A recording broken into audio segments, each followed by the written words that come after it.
The morning rush at Hansung Corporation buzzed with its usual chaos. Min Soo-jin clutched her resignation letter, hands trembling as she approached the elevator bank on the 42nd floor. 3 months of unpaid overtime and her supervisor's constant harassment had finally broken her spirit. Today, she would end this nightmare. The elevator doors slid open with a soft chime. Soo-jin stepped forward, but a weathered hand suddenly grabbed her wrist. "Don't get in the elevator." The janitor's urgent voice cut through the morning chatter. His eyes, surprisingly sharp beneath graying brows, held genuine fear. Confused murmurs rippled through the waiting crowd. Soo-jin stumbled backward as the janitor pulled her away from the doors. The other employees exchanged glances, some laughing nervously at the old man's apparent madness. "Sir, I need to—" Soo-jin began, but the janitor's grip tightened. "Trust me, miss, not today." The elevator doors closed, carrying 6 people downward. Soo-jin watched the floor indicator descend. 40, 35, 30. Then the lights flickered. A thunderous crash echoed through the building, followed by screams from below. Emergency alarms blared as the elevator indicator went dark. The janitor released her wrist, his face grave. "How did you know?" Soo-jin whispered. Before he could answer, rapid footsteps approached. CEO Kang Ji-hoon emerged from his private office, his usually perfect composure cracked with concern. His dark eyes swept the scene, taking in the panicked employees, the silent elevator, and the janitor who somehow knew disaster would strike. But his gaze lingered longest on Soo-jin, the woman whose life had just been saved by an impossible warning. In that moment, 3 lives became inexplicably intertwined by fate, secrets, and a tragedy that would change everything. Emergency responders flooded Hansung Corporation within minutes. The elevator had plummeted 15 floors before the emergency brakes engaged, leaving 6 employees hospitalized with serious injuries.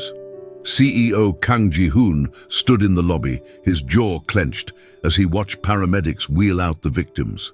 Soo-jin remained on the 42nd floor, unable to process what had happened. The resignation letter lay forgotten on the floor where she'd dropped it. Around her, employees whispered about the mysterious janitor who'd vanished immediately after the accident. "Miss Min." The deep voice made her turn. CEO Kang approached, his presence commanding even in crisis. She'd seen him only in passing, a distant figure in expensive suits who inhabited a different world entirely. "Sir?" Her voice barely rose above a whisper. "The janitor who stopped you. What exactly did he say?" Soo-jin's mind raced. He just told me not to get in." Like he knew something would happen. Kang's expression darkened. "Our maintenance records show no scheduled repairs. The elevator passed inspection last month." He paused, studying her face. Yet somehow he knew. Security footage revealed nothing useful. The janitor appeared on camera for mere seconds, his face obscured by shadows and his employee badge unreadable. No one in HR could identify him, and his time card showed he'd clocked in at 5 a.m., 2 hours before the building officially opened. "Find him," Kang ordered his assistant. "I want to know everything about this man." As investigators swarmed the building, Soo-jin found herself unable to leave. The weight of 6 lives hanging in the balance, the impossibility of the janitor's warning, and the intensity of the CEO's attention left her feeling unmoored. When the building finally emptied that evening, she discovered her resignation letter had disappeared. In its place lay a single white envelope with her name written in elegant handwriting. The envelope contained a business card and a handwritten note.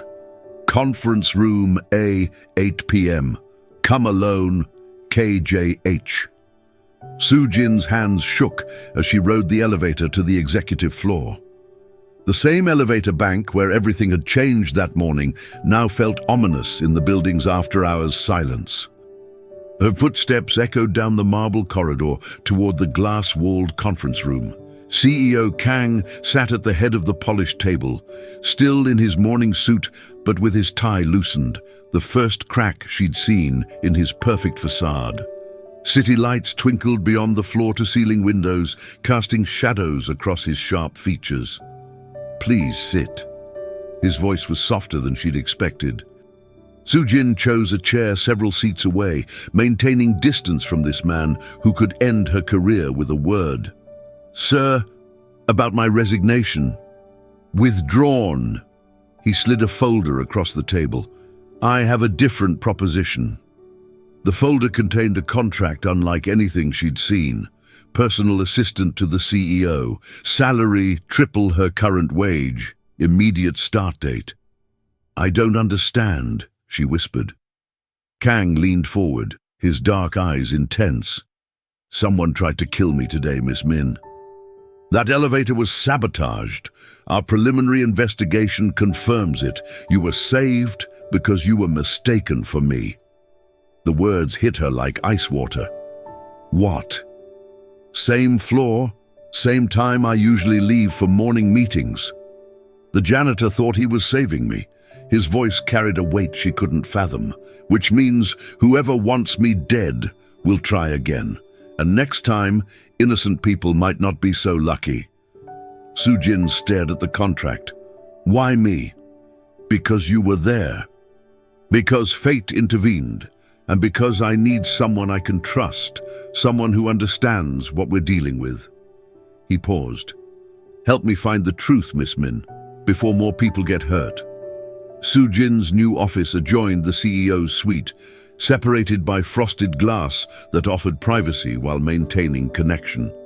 The transformation from her cramped cubicle to this elegant space felt surreal, like stepping into someone else's life. Kang arrived at precisely 7 a.m., his routine military in its precision. Coffee, black, no sugar, morning briefings delivered in clipped, efficient sentences, phone calls conducted in 3 languages with equal fluency. She watched him work, noting how his shoulders tensed during certain conversations, how his jaw tightened when specific names were mentioned. "The board meeting is at 10, she informed him, reviewing his schedule. Then lunch with the Yamamoto delegation, followed by "Cancel everything after 2 p.m. His voice was sharp. "We have an appointment." The appointment turned out to be with a private investigator in a nondescript office across the city. Detective Park was a weathered man in his 50s who specialized in corporate espionage. His desk was cluttered with surveillance photos and financial documents. "Your elevator wasn't random," Park reported, spreading photos across his desk. "Someone accessed the maintenance shaft 3 nights ago. Professional job. They knew exactly which cables to weaken." Kang studied the images with cold focus. "Suspects? Your company has enemies. The Daejin Group merger you blocked last year cost them billions. Then there's the pharmaceutical patent dispute with Hyunsung Industries." Park's expression grew grave. "But this feels personal. Someone wanted you to suffer, not just die." Sujin felt a chill run down her spine. She'd stumbled into a world of corporate warfare where lives were expendable pieces on a chessboard. "There's something else," Park continued. "The janitor who saved Miss Min? He doesn't exist. No employment records, no background check, no social security number. It's like he appeared from thin air." The revelation about the mysterious janitor haunted Sujin's thoughts. That evening, she found herself walking through the building's lower levels, searching for answers in the maze of maintenance corridors and storage rooms. The fluorescent lights flickered overhead, casting eerie shadows on the concrete walls. "You shouldn't be here alone." She spun around to find the janitor emerging from the shadows, his weathered face kind but serious. Up close, she could see the intelligence in his eyes, the way he carried himself with quiet authority despite his humble uniform. "Who are you?" she whispered. "Someone who owes a debt." His voice carried the weight of old pain. 20 years ago, Kang Ji-hoon's father saved my daughter's life, paid for her surgery when no one else would help. I swore I'd protect his family. Sujin's heart raced. You've been watching him. Every day since he took over the company. I know his routines, his enemies, his vulnerabilities. The janitor's expression hardened. I also know someone's been planning this for months. The elevator was just the beginning. Then why don't you go to the police? To Mr. Kang? Because the threat comes from inside, someone he trusts. The old man stepped closer, his voice urgent. They know I'm here now. After today, I can't protect him the same way. That's why fate brought you into this. I don't understand. You will. He pressed a small device into her hand, a GPS tracker, its screen showing a single blinking dot. This will help you find me when the time comes, and it will come soon. Before she could respond, footsteps echoed down the corridor. The janitor melted back into the shadows as security guards rounded the corner, their flashlights cutting through the darkness. Miss Min, what are you doing down here? She clutched the tracker, her mind racing with new questions and fears. The next morning brought chaos. Kang arrived at the office to find his computer system compromised, confidential files leaked to the press, and his personal accounts frozen by suspicious banking activity. Someone was systematically dismantling his empire from within. Sujin watched him field crisis calls with remarkable composure, but she could see the strain in the tight line of his shoulders, the way his fingers drummed against his desk between conversations. When the last reporter finally hung up, silence filled the office like a held breath. Sir, she ventured softly. They're not just trying to kill me, he said without looking up. They want to destroy everything I've built first. Make me watch it crumble. The GPS tracker felt heavy in her pocket. She thought of the janitor's warning about threats from within, about someone Kang trusted. Her eyes drifted to the framed photo on his desk, a younger Kang with an older man who shared his sharp features. Your father, she said quietly. The janitor mentioned him. Kang's head snapped up, his dark eyes suddenly alert. What janitor? What did he say? The words tumbled out, the encounter in the basement, the debt of gratitude, the 20-year vigil. Kang listened with growing intensity, his expression shifting from surprise to something deeper, more complex. My father died 5 years ago, he said finally. Heart attack in his office, working late as always.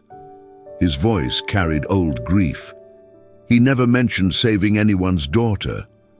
Maybe he didn't think it was worth mentioning. Maybe that's just who he was. For the first time since she'd known him, Kang's carefully controlled facade cracked. She saw vulnerability beneath the corporate armor, a son still grieving his father's loss. If this man has been protecting me... Kang stood abruptly, moving to the window. Then I need to find him before they do. Using the building's security system, they tracked the janitor's movements over the past month. The pattern was meticulous. He appeared at specific times, always in areas where Kang would be vulnerable, always watching from the shadows. But the footage also revealed something else. He wasn't working alone. There, Sujin pointed at the screen. 3rd floor by the emergency exit. Someone's waiting for him. The figure was deliberately obscured, but their body language suggested familiarity, trust. A planned meeting, not a chance encounter. Kang's assistant knocked on the door. Sir, your uncle is here for the 3 o'clock meeting. Kang Dongwu entered with his usual warm smile, embracing his nephew with genuine affection. He was everything Kang Ji-hoon wasn't. Gregarious, emotional, quick to laugh. As the company's chief financial officer, he'd been Ji-hoon's closest advisor since their father's death. You look terrible, Dongwu observed, settling into his chair. This elevator business has everyone spooked. Maybe you should take a vacation. Let things cool down. I can't run from this, Uncle. I'm not suggesting you run. Just strategic retreat. Let the board handle operations for a few weeks. Jin watched the exchange, noting how Dongwu's eyes kept drifting to the security monitors, how his questions seemed designed to gauge what they'd discovered. The GPS tracker in her pocket felt like it was burning. "Actually," Kang said slowly, "I think you're right. I'll consider it." After Dongwu left, Kang turned to Jin with grim understanding. He knew about the security footage, knew we were investigating. "You think he's involved?" "I think," Kang said quietly, "we need to be very careful who we trust." That evening, the GPS tracker began beeping urgently. The janitor was in danger. The tracker led them to an abandoned warehouse on the outskirts of Seoul. Kang insisted on going alone, but Jin refused to be left behind. They moved through the shadows between shipping containers, following the signal deeper into the maze of industrial debris. They found the janitor tied to a chair in a circle of harsh light, his face bloodied but defiant. 3 men in dark suits stood around him, their questions sharp and threatening. "Where are the files, old man? We know you've been collecting evidence." "I don't know what you're talking about," the janitor gasped. One of the men raised his fist, but a voice from the shadows stopped him. "That's enough." Kang Dongwu stepped into the light, his warm demeanor replaced by cold calculation. Behind him came 2 more figures, board members Jin recognized from company meetings. "Uncle?" Kang's voice was barely a whisper. "I'm sorry you had to see this, Ji-hoon. I really hoped you'd take my advice about that vacation." The pieces fell into place with sickening clarity. The elevator sabotage, the leaked files, the systematic attacks, all orchestrated by the people closest to him. "Why?" Kang stepped forward, his hands clenched. "Because your father was a fool." Dongwu's voice turned bitter. "He could have made this company a global empire, but he was too concerned with ethics, with doing the right thing. You're just like him. So you decided to kill me." "I decided to save the company from your weakness." Dongwu gestured to his accomplices. "The board agrees. Your death will be tragic, of course. A grieving uncle forced to take control, to guide Hansung into a more profitable future." The janitor caught Jin's eye and nodded almost imperceptibly toward a fire alarm on the wall. She understood. Create a distraction. Give them a chance. The fire alarm's shrill wail shattered the tense standoff. Emergency lights bathed the warehouse in pulsing red as Jin dove behind a shipping container. The janitor used the confusion to break free from his bonds, years of hidden training evident in his swift movements. Gunshots echoed through the warehouse as Dongwu's men scrambled to regain control. Kang rolled behind cover, his expensive suit torn and dirty. "This way!" the janitor shouted, leading them through a maze of machinery toward a back exit. "The files!" the old man panted as they ran. "Hidden in the building's foundation, 20 years of evidence about your uncle's corruption." They burst through the exit into the night air, but their escape was short-lived. Black sedans surrounded the warehouse, more armed men emerging from the vehicles. Dongwu appeared in the doorway, his face twisted with rage. "You can't run forever, Ji-hoon. I control the board, the security, the police contacts. This ends tonight." But sirens wailed in the distance. Real police, not Dongwu's corrupt allies. Detective Park emerged from behind one of the sedans, his gun drawn. "Kang Dongwu, you're under arrest for conspiracy, attempted murder, and corporate fraud." The janitor smiled grimly. "I called him an hour ago, told him everything." As police swarmed the scene, Dongwu's carefully constructed conspiracy crumbled. The board members surrendered without resistance, their loyalty evaporating when faced with prison time. But Dongwu himself made one last desperate play. "If I can't have the company," he snarled, pulling a gun, "then no one can." The shot rang out across the warehouse district, but it wasn't Dongwu who fired. The janitor had thrown himself between the gun and Kang, taking the bullet meant for the young CEO. He collapsed to the ground, his weathered face peaceful despite the pain. "The debt is paid," he whispered as paramedics rushed to his side. Seoul National Hospital's VIP wing buzzed with activity as news of the corporate conspiracy broke. Kang sat beside the janitor's bed, watching the steady rise and fall of the old man's chest. The bullet had missed vital organs, but recovery would be long and difficult. "His name is Park Hyun-soo," Detective Park reported, reviewing the file. "Former military intelligence, lost his daughter to leukemia 15 years ago. Your father not only paid for her treatment but arranged for experimental therapy in the United States." "She survived?" Soo-jin asked. "Became a doctor. She's flying in from New York tonight." Kang stared at the man who'd protected him for years without recognition or reward. "He gave up everything to watch over me." "Some debts can't be measured in money," Park observed. "Your father understood that." The hospital room door opened, and a young woman in a doctor's coat entered. She had her father's intelligent eyes and carried herself with quiet strength. Dr. Park Min-jung knelt beside her father's bed, tears streaming down her face. "Appa," she whispered, "you stubborn old man." Over the following days, as Hyun-soo slowly recovered, the full scope of Dongwoo's conspiracy emerged. Years of embezzlement, industrial espionage, and intimidation. The elevator attack was meant to be the culmination. Kang's death would have triggered a hostile takeover by Daejin Group, with Dongwoo receiving millions in hidden payments. "The company will survive," Kang told Soo-jin as they reviewed the damage reports.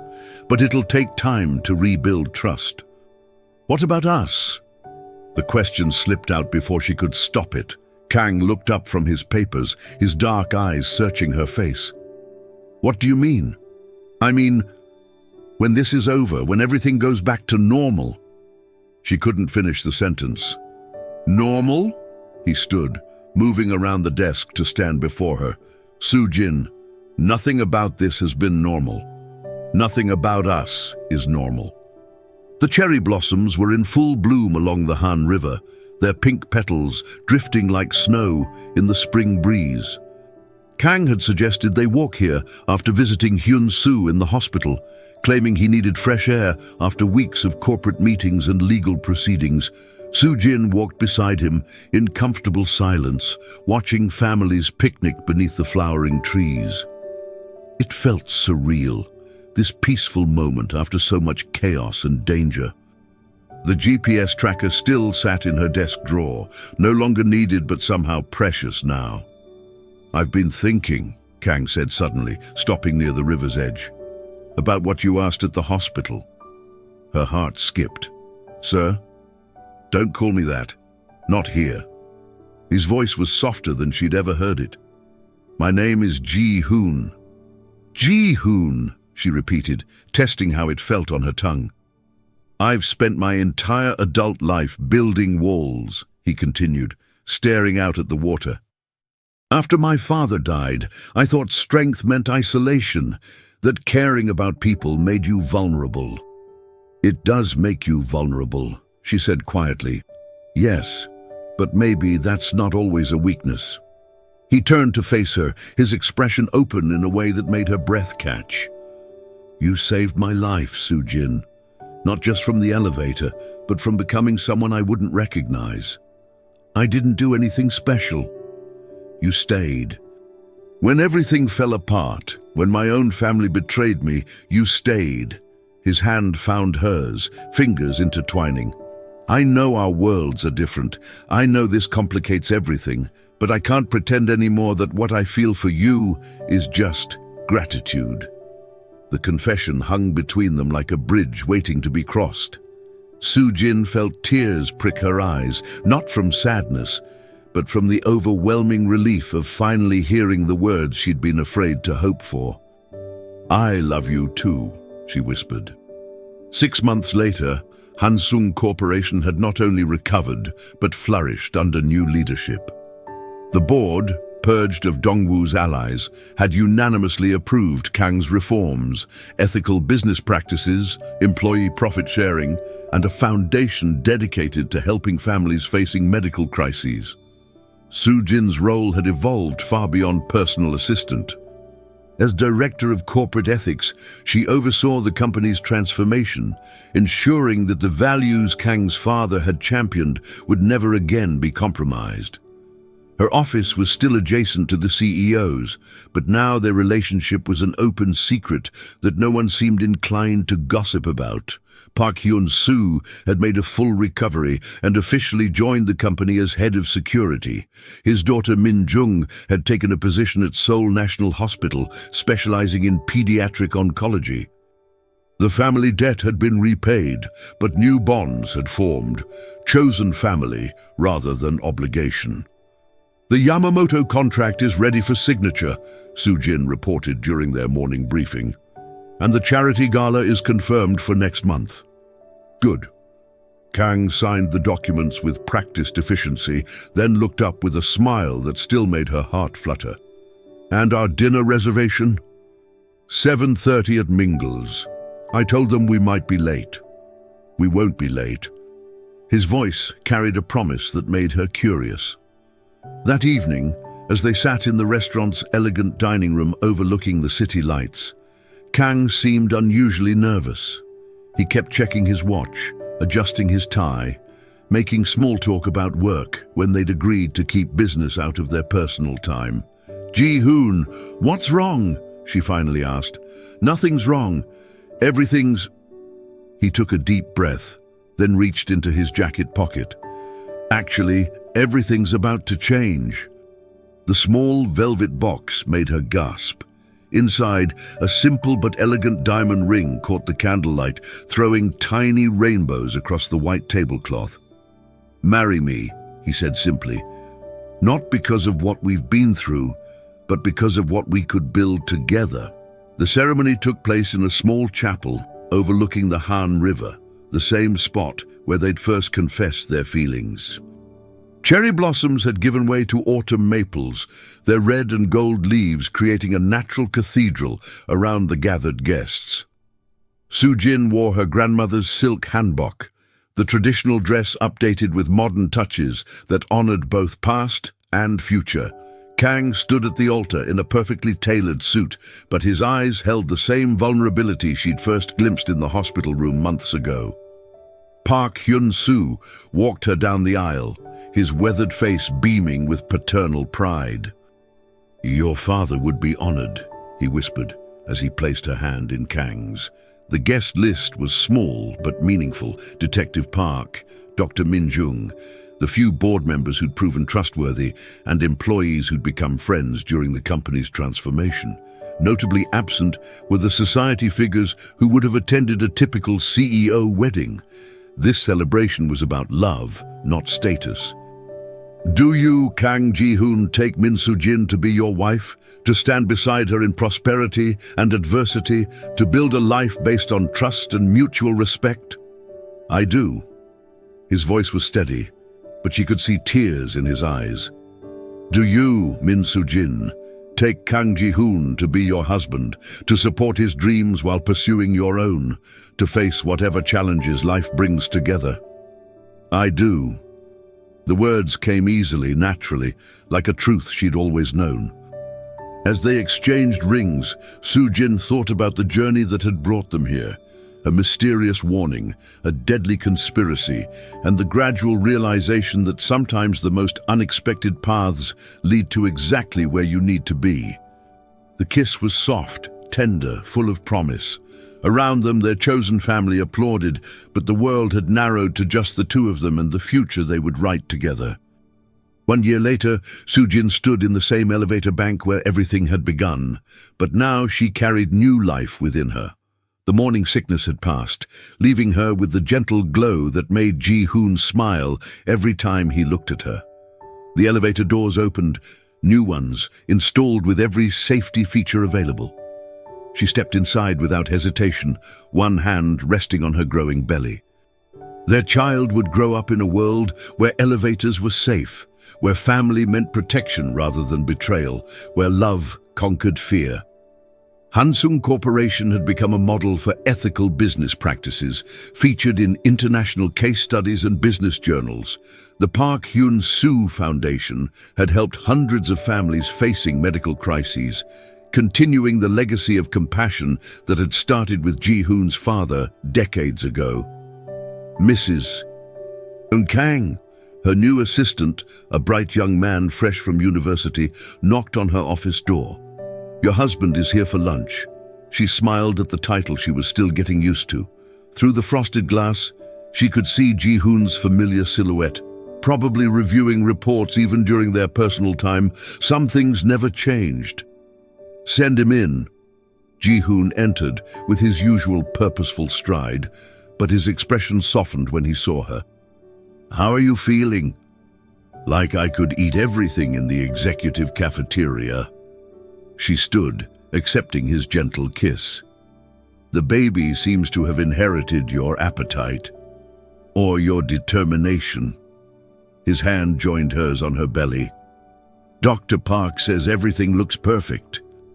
They walked to lunch together, past the memorial plaque installed near the elevator bank, a simple bronze marker honoring the 6 employees who'd been injured in the attack and the courage of those who'd prevented greater tragedy. As they waited for the elevator, Soo-jin thought about the janitor's warning that had changed everything. "Don't get in the elevator." It had been meant to save a life, but it had done so much more. It had revealed truth, exposed corruption, and ultimately brought 2 souls together in a love that would last generations. The elevator arrived with its familiar chime. They stepped inside together, hands intertwined, ready to face whatever the future held. Some warnings save lives, others save hearts. The best ones do both.